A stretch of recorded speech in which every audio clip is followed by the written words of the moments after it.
ఉపవాస దీక్షల్ని ఎంతో కఠినంగా ఆచరించే గొప్ప నెలలో అందులో శుక్రవారం రోజున మరి ముసల్మాన్లు ఎంతో పవిత్రంగా భావిస్తారు. అట్లాంటి రోజున నా సోదరీమణులందరూ కూడా మహిషాన మీకు సీట్ రావాలి, మీకోసం అల్లాని ప్రార్థిస్తున్నాం అని ఇక్కడికి వచ్చిన ముస్లిం సోదరీమణులందరికీ ముందుగా నా హృదయపూర్వక శుభాకాంక్షలు తెలియజేస్తాం. నాకు కూడా కార్యక్రమం ఉందని తెలియదు, కానీ పెద్ద ఎత్తున ముస్లిం సోదరీమణులు వచ్చారు. అల్లాకి ప్రత్యేక ప్రార్థనలు చేసి పవన్ కళ్యాణ్ గారు ఖచ్చితంగా మహేష్ గారికి సీటు కేటాయించాలి. సీటు కేటాయించడం అంటే అది అన్ని వర్గాల ప్రజలకి కేటాయించినట్టే. పవన్ కళ్యాణ్ గారి మంచి మనసు ఖచ్చితంగా మహేష్ గారి మీద ఉండేలాగా, అల్లా దీవెనలు ఉండేలాగా మేము ఈ ప్రయత్నం చేస్తూ ఉన్నామని వాళ్ళు చేసినటువంటి ప్రార్థన తప్పకుండా ఫలించాలి. పవన్ కళ్యాణ్ గారు ఖచ్చితంగా రాజధాని ప్రాంతంలో జనసేన పార్టీకి విజయవాడ పశ్చిమ నియోజకవర్గ సీటు కేటాయిస్తే ఈ సీటు గెలుస్తాం, ఖచ్చితంగా గెలుస్తాం. తద్వారా పవన్ కళ్యాణ్ గారికి, పార్టీకి, ప్రజలకి సేవ చేసేటువంటి గొప్ప అవకాశం కోసం అందరం కూడా ఎదురు చూస్తాం. పవన్ కళ్యాణ్ గారు కూడా మాలాంటి కష్టపడినటువంటి వ్యక్తులకి, పనిచేసినటువంటి వ్యక్తులకి ఖచ్చితంగా పరిగణలోకి తీసుకొని సీటు కేటాయిస్తారు. 5 సంవత్సరాలుగా మేము జనంలోనే ఉన్నాం, జనసేన కోసమే తిరిగాం, ప్రజల కోసమే తిరిగాం.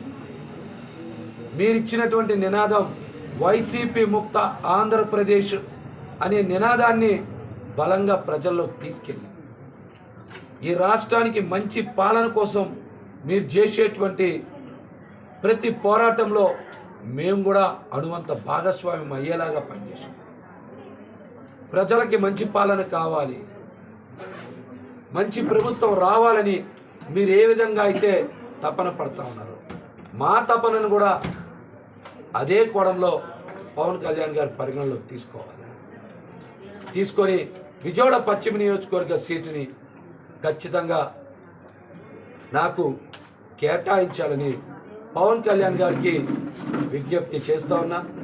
భగవంతుడి అల్లా దీవెనలతో ఖచ్చితంగా ఇంతమంది సోదరీమణులు చేసినటువంటి ఉపవాస ప్రార్థన ఫలిస్తుంది. పవన్ కళ్యాణ్ గారు కూడా ఖచ్చితంగా సీటు కేటాయిస్తారనేటువంటి ఆశాభావం వ్యక్తం చేస్తాం. చాలామంది అడుగుతూ ఉన్నారు, మహేష్ని కనీసం కళ్ళమటి నీళ్ళు కూడా రావట్లేదు, నువ్వెందుకంత నిబ్బరంగా ఉన్నావు అని మాట్లాడుతున్నాను. నేను అందరికీ ఒకటే మాట చెప్పాను, నాకు పవన్ కళ్యాణ్ గారి మీద సంపూర్ణ నమ్మకం, విశ్వాసం ఉన్నాయి కాబట్టే నేను బలంగా, దృఢంగా నిలబడగలిగా. ఇన్ని సంవత్సరాలు ఆయన స్ఫూర్తి, ఆయన మద్దతు వలన ఇన్ని పోరాటాలు చేయగలిగా. ఖచ్చితంగా ఈ సీటు మీద ఉన్న మబ్బులు వేడిపోతాయి, జనసేన పార్టీ వెలుగులే ప్రసరిస్తాయి. నాకు పవన్ కళ్యాణ్ గారి మీద అంతటి నమ్మకం, విశ్వాసం ఉన్నాయి.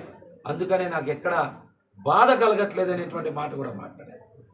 నాకు ఎప్పుడైతే సీటు సందిగ్ధం పడిందన్నారో చాలామంది ఏడ్చారు, బాధపడ్డారు. కానీ నేను ఎక్కడ కూడా విశ్వాసం కోల్పోలా. పవన్ కళ్యాణ్ గారి మీద నాకున్న నమ్మకం అలాంటి.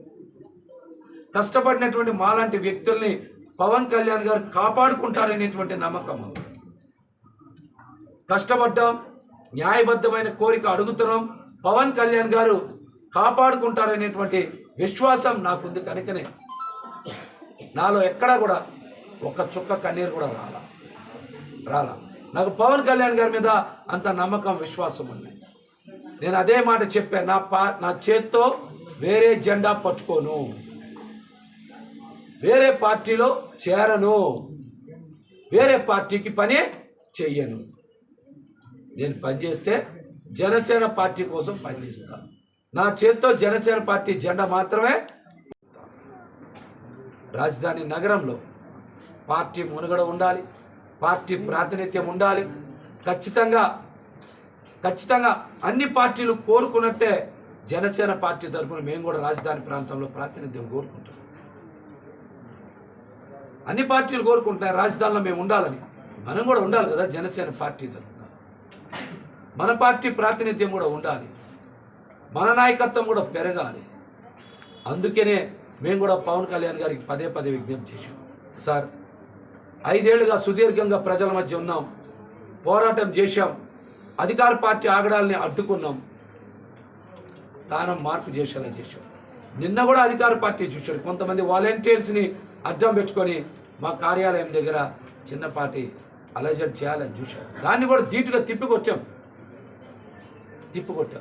మమ్మల్ని ఎన్ని ఇబ్బందులు పడుతున్నా, ఎన్ని ఇబ్బందులు గురి చేస్తున్నా మేము నిలబడ్డామంటే అది జనసేన పార్టీ కోసం, పవన్ కళ్యాణ్ గారి కోసం. ఇది పార్టీ అధ్యక్షులు పవన్ కళ్యాణ్ గారు కూడా గ్రహించారు. తప్పక మాకు పశ్చిమ నియోజకవర్గ సీటు కేటాయిస్తారనేటువంటి ఆశాభావం ఉంది. మరి ఈ కార్యక్రమాన్ని నిర్వహించినటువంటి మరి మా తమ్ముడు మొబీనాకు కానీ, నసీమాకు కానీ, సల్మాకు కానీ, షాహీనాకు కానీ, అదేవిధంగా మా అమీర్ బాషా షర్మిల గారికి కానీ, మరి చూస్తే మా హుస్సేన్ గారికి కానీ, మరి ఇబ్రాహీం, అదేవిధంగా మా ఎజాజ్ పండు, అదేవిధంగా నజీబ్ గారు, ఇంకా చాలామంది ఉన్నారు. వీరందరూ ఉదయం 9:30కి ఫోన్ చేసి అన్న 10:30కి ప్రత్యేక ప్రార్థన పెట్టామంటే నిజంగా వారి ప్రేమకి, అభిమానానికి, నా మీద వారు చూపిస్తున్నటువంటి అభిమానానికి తప్పనిసరిగా కృతజ్ఞుడిని కూడా ఈ సందర్భంగా తెలియజేస్తూ, ప్రార్థనలో పాల్గొన్న ప్రతి ఒక్క సోదరులందరికీ కూడా నా హృదయపూర్వక ధన్యవాదాలు తెలియజేస్తాను. దీని గురించి ఇంతకుముందు కూడా చెప్పాను, ఏ పార్టీ అన్నా ప్రయత్నం చేసుకోవచ్చు, తప్పులేదు. అంటే ఎక్కువ బురద జల్లే పని పెట్టుకున్నారు పోతిన మహేష్ జనసేన పార్టీ మీద, పశ్చిమ నియోజకవర్గ సీటు మీదే. 5 సంవత్సరాలుగా సుదీర్ఘ కాలం పోరాటం చేశాం. మీరందరూ సాక్ష్యం. దాన్ని ఒక్కొక్కరి మీద 10ల సంఖ్యలో కేసులు ఉన్నాయి. మా పోరాటాలతో ఎన్నో మంచి పనులు చేశాం. దేవాలయాల ఆస్తులు కాపాడాం, దర్గాలు మసీదుల ఆస్తులు కాపాడాం, చర్చిలకు సంబంధించి మరి శ్మశాన వాటికలకి స్థలాలు కేటాయించాలని మాట్లాడాం. వీటితో పాటు అనేక ప్రజా సమస్యల మీద పోరాటం చేశాం. వైసీపీ నాయకుల అవినీతిని అడుగడుగునా ఎండగట్టాం. మా పోరాట బలంతో వేరే ప్రాంతానికి వెళ్ళగలిగేలా చేశాం. అదే మా బలం. కానీ ప్రతి ఒక్కరు కూడా మా బలాన్ని తగ్గించాలంటే చిన్న చిన్న విమర్శలు చేస్తారు. దాన్ని పెద్దగా పట్టించుకోవాల్సిన అవసరం లేదు. వాళ్ళు కూడా ఎక్కడన్నా బలమైన పోరాటాలు చేస్తుంటే చెప్పమనండి, సాక్ష్యాలు చూపమనండి. మేము ఏదైనా సరే ఆధారాలతో మాట్లాడతాం. మా పోరాటాల్లో నిజాయితీ ఉంది. మేము పవన్ కళ్యాణ్ గారి కోసం ఎన్నో ఇబ్బందులు పడ్డాం. అవన్నీ కూడా చిరునవ్వుతో ఎందుకు స్వీకరించాం? పవన్ కళ్యాణ్ గారు బాగుండాలి, పార్టీ బాగుండాలి, ఆయన చేసేటువంటి పోరాటం తప్పనిసరిగా సఫలీకృతం కావాలి, పవన్ కళ్యాణ్ గారు ముఖ్యమంత్రి స్థానంలో ఉండాలనేటువంటి మా ప్రయత్నంలో భాగంగానే అనేక కార్యక్రమాలు చేశాం. అటువంటి పనికిమాలినోళ్ళకి, లేకపోతే రాజకీయ ఊసర వెల్లులకి, రాజకీయ వ్యభిచారులకి, పొద్దుతిరుగుడు పువ్వులకి, వలస పక్షులకి, పకోడిగాళ్ళకి ప్రజలే సమాధానం చెప్తారు, నేను కాదు.